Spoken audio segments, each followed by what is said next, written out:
AB 375 was drafted to ensure that consumers enjoy choice, transparency, and security in the treatment of their personal information when accessing the internet through an internet service provider or ISP.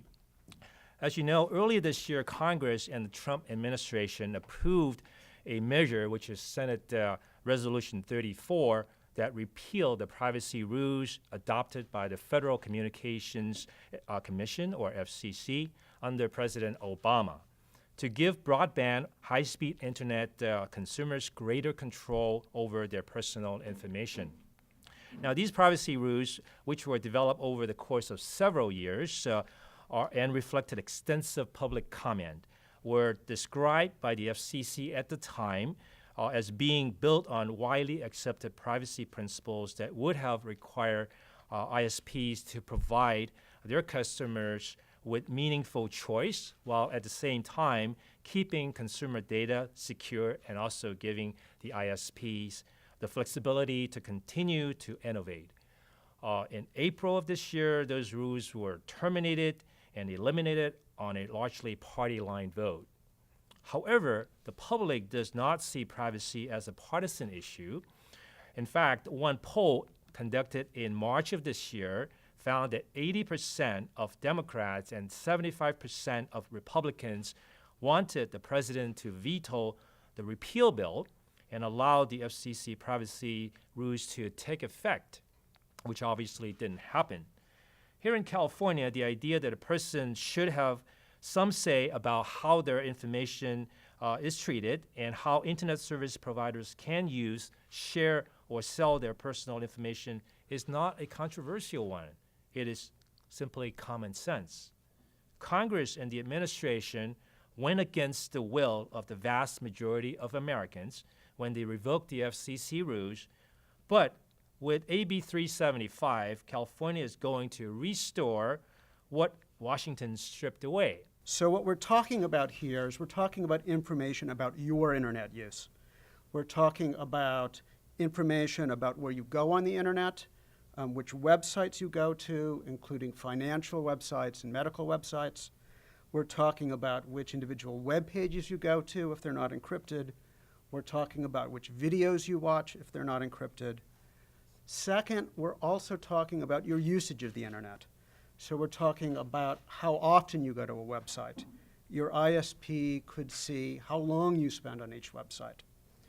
Your ISP could also get information about your physical location. If you're using the internet at home, then looking at your traffic tells information about what times you use the internet. And if your house is like mine, that probably means when there's people home and when there isn't people home. If you're using your smartphone and accessing the internet, then your ISP can see the location that you're at as you move from point to point. We're also talking about information about what kinds of devices you're using. So your ISP, if it looks at your internet traffic, could see any devices that you have in your home that are connected to the internet. They could see devices that you have in your body, for instance, medical or fitness devices, and what kind they are, and the information that goes back and forth between your devices and where you're communicating in the internet. And finally, they could also have information about what apps you've downloaded onto your smartphone and about usage of those apps. So that is a broad range of information that is available. It is often very personal information, could be related to medical concerns, it could be related to religious affiliation or political leanings or financial issues. This bill is based on the basic notion that kids, parents, and consumers should have basic control over their personal information and should be able to decide who has access to it and who does not. The internet is a necessity, not a luxury. You have to be online in order to succeed in school and in life.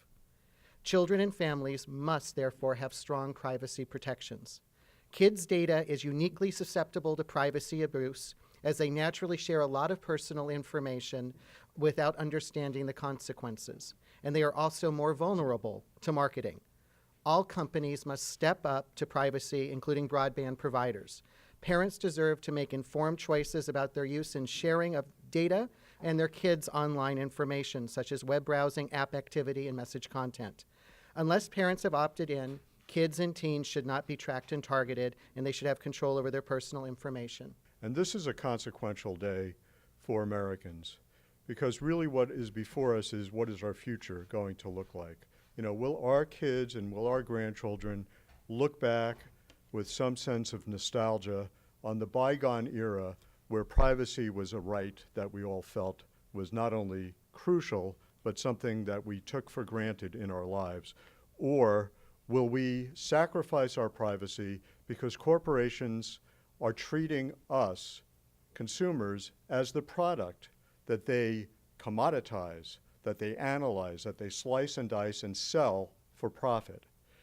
We believe we can have democratic control over technology, and that's really what this bill is all about. It's based on a simple demand of the people. Ask me first before you use or share my personal information.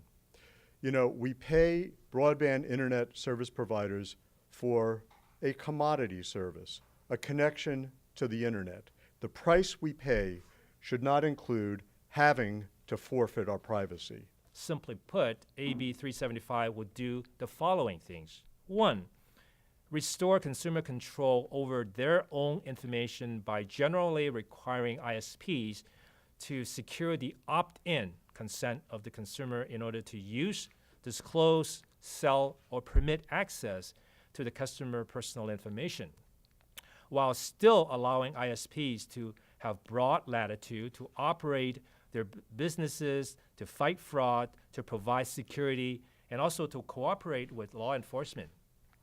2, make those rights more effective for consumers by requiring that the disclosures be clear and conspicuous and not misleading in the language primarily used to conduct business, persistently available and available at no additional cost. 3, prohibit pay-for-privacy practices, either through bonuses or penalties based on the consumer's consent decision. And finally, protect consumer information by requiring providers to maintain reasonable security measures and procedures. Californians deserve no less.